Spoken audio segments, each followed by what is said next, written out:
What's good, everybody? I'm back. It's been a long time since I had posted a video. A lot going on. As you know, with these project cars, life gets in the way. Happened to me. But back on it. Of course, we got the 1996 Porsche 911, formerly a track car. We will be bringing this back to a street car. So today, what I'm going to be getting done is cutting out this section of the roll cage. Portion of the roll cage I will be keeping, but this section right here, just don't need it for any side impacts. And the street doors will not fit on the car since it kind of protrudes. I already did the passenger side, so that was done a couple of weeks ago, actually a while ago. And I just didn't post that video, so I'm making sure that I do get some footage of this side, the driver's side. I do have the driver's side door that I'm going to be mounting as well today. So that being said, let's go ahead and get this roll cage cut. Watch out, buddy. There's going to be some spark spins.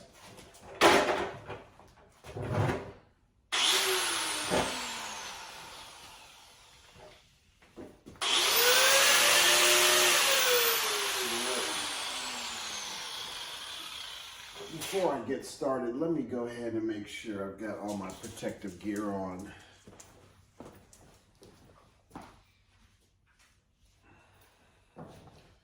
No need in getting burnt up. Yes, I know I have slippers on, but just out here working in the garage, so let's get this started.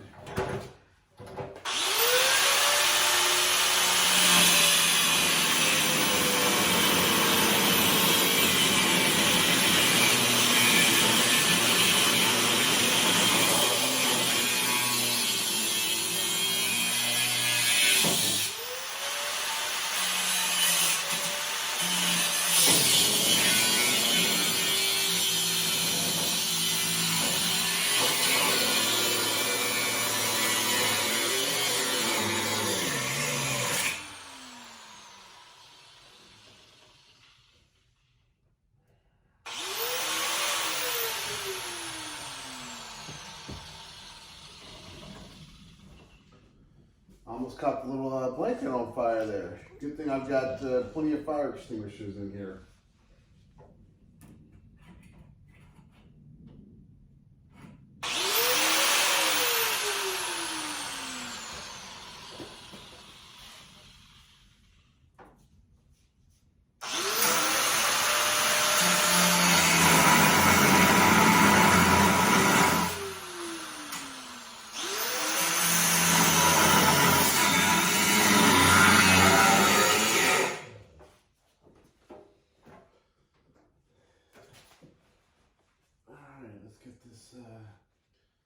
Top section over here.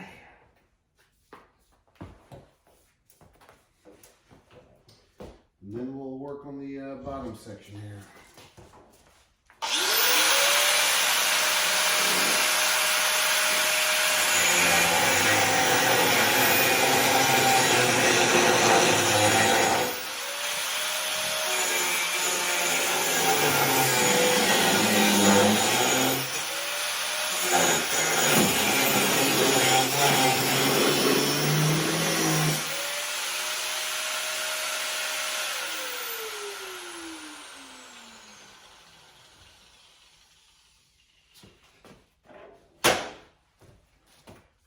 Getting scared there, buddy? You're okay. It's okay, Benz. We're just getting it done, buddy. Gotta get this knocked out. Get this door on there.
almost done.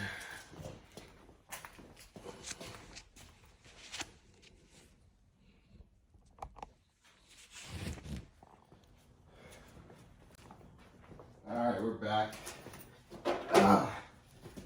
Had to open up the garage door. Got a little smoky in here.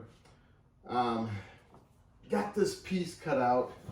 I really don't recommend using a tool like this. Unfortunately, my Sawzall has come up missing in the move. From moving from the storage unit, everything from the apartment to the storage unit, I had a bunch of tools, and then finally into the house that we had built. Cannot find my Sawzall, so ended up using a cutoff wheel. Really do not recommend using a cutoff wheel, but I had to use the tools that were available to me. So went on and cut this section out of the roll cage, which that went right here.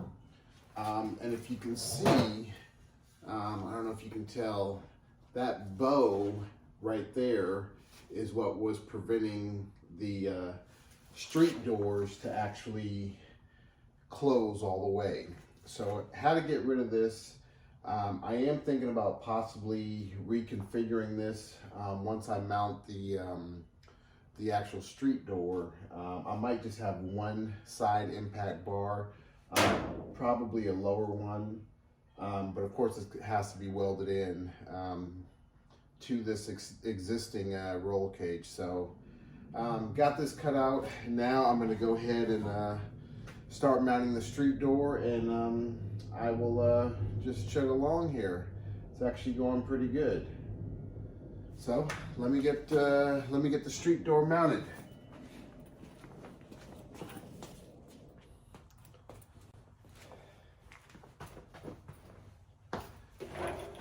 All right, so I'm back. Had to do a couple things off camera. I had to get my wife's help, Heather.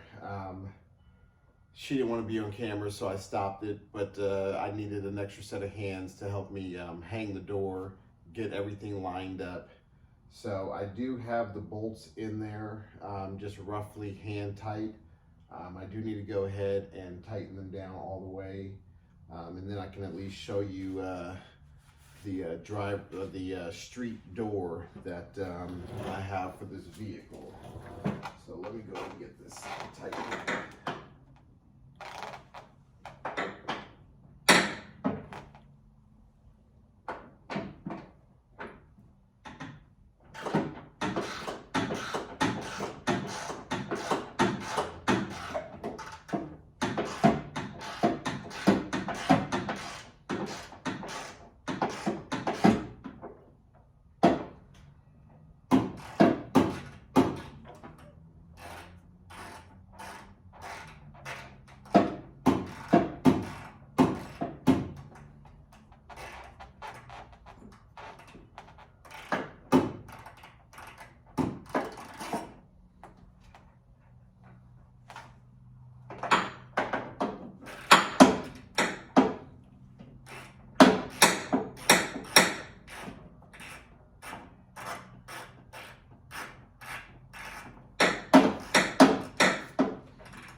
Oh, finally. All right. There's a plate that is on the other side of the door pillar that you have to actually screw these bolts into. Then there's also a shim on this side. Everything has to be lined up for these bolts to go in all the way. I'm gonna go ahead and get this lined up. No sense in you just watching me aimlessly ratchet three 3 bolts. So let me go ahead and get this ratcheted on, and then I will go ahead and show you what the door looks like on the vehicle. Alrighty. All right. That was some struggling there. I've got all the bolts for the door hinge tightened up, fastened up good. I haven't shut it yet. I'm not going to shut it. I still need to put the exterior door handle on just so I can open the door. So I basically just want to see how good it's going to line up. So let's go for it. Let's send it.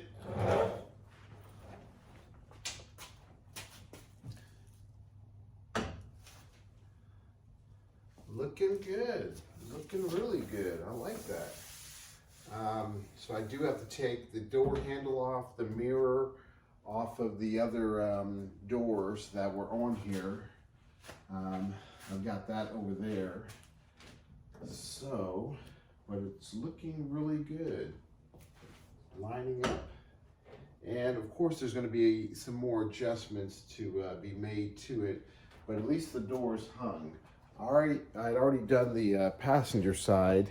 Like I said, I did that a few weeks ago. So if you can see that over here, that one still needs to be adjusted. And as far as the race doors, these were the race doors. So this is the driver's side, of course. Of course, it's completely gutted out for the roll cage. So that's it right there. Hopefully, like I said, I can get this body work done. I'm thinking hopefully in the next month or so. I want to go ahead and repair this rear bumper cover. I do have a new one, but I'm gonna try to salvage this one, which is absolutely crazy of me, but these things are so expensive. It does match the color of the car, so I am going to fiberglass this back together, put my fiberglassing skills, and see if I can actually get this accomplished. So that's going to do it. Pretty much a wrap for today. I am going to go ahead and finish getting off the mirror and the door handle, mount that up there. I might go ahead and videotape that as well, but both doors are officially hung, and at least we can start proceeding on the body work. I do have to cut the fenders eventually for the wide body kit that I have to order. Things have just been taking so long to get in, but at least I do have everything from Chavis Engineering for the mounting bracket for the transmission, which is over there on the floor. So things are moving along. Just need to go ahead and source the LS3 motor. That's what's going in here. I think it's going to be a crazy, crazy ride once that LS3 gets mounted up in there. I know there's a couple other guys actually are doing the exact same thing as I'm doing with 911s. This is a 993 chassis. I think theirs are a little bit older. I've been getting so many comments, oh, why are you chopping up a 993? They're so valuable. What everyone needs to realize is this was a former track car. I got this car, it was just a roller, had no engine and no transmission in it. If you are a Porsche guy, familiar with Porsche 911s, you're very familiar with the 993, how expensive everything is. In order to do a budget, cost-effective build, I'm not a purist. So initially, when I came across this vehicle, my initial thought was LS3 from the inception of me finding this car. I had to source a transmission from a earlier or later 911 from a 996 6-speed. Those are, you know, everywhere for, you know, a couple $1,000s. You can grab one for between $200 and maybe $2,400 tops, which is a lot more reasonable than a, you know, $15,000 for a G50 that, you know, comes in the 993. So there's going to be some fabrication that's going to be needed, expected. I'm not a purist, so I'm not too worried about having, different, mix match parts on this vehicle. I'm building this car bespoke for myself, so once it's all done, it's going to be for me to enjoy. I'm not building it for anyone else, but I do like to document the process, so that's exactly what I'm doing. Hopefully you guys can sit back and get a good laugh and watch me fumble through this, the possible Porsche project. I think that's what I'm gonna end up nicknaming it, the Triple P. Everyone was trying to talk me out of doing this car, and you know what? At the end of the day, it's something that I wanted to do, so I'm gonna do it, and I'm gonna have fun and a bunch of headaches getting there, but it's gonna be done. And so that's what's gonna happen. The possible Porsche project, Triple P. Oh, there's gonna be a lot of laughs. I know. I guarantee you guys are gonna get a good chuckle out of this stuff. Feel free to comment, subscribe, like. I'm trying to get hold of this whole YouTube thing. But yeah, feel free to subscribe it and tell your friends, tell your buddies, tell your families, hey, look at this crazy guy, what he's doing. No experience on Porsches, but hey, I'm gonna go for it. So thanks a lot.